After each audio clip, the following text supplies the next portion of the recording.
Cuentan que la guerra fue horrible y que el resto del mundo quedó destruido.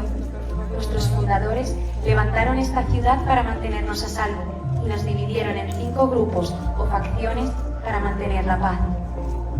Los inteligentes, aquellos que utilizan la lógica y la ciencia, están en erudición. En cordialidad cultivan la tierra, les gusta la paz y la armonía. Los valientes están en osadía, son nuestros protectores, nuestros soldados.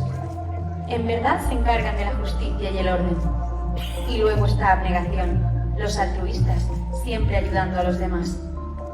Pero algunos de nosotros no encajan en ninguna facción o encajan en demasiadas y suponen un peligro para el sistema. Les llamamos divergentes.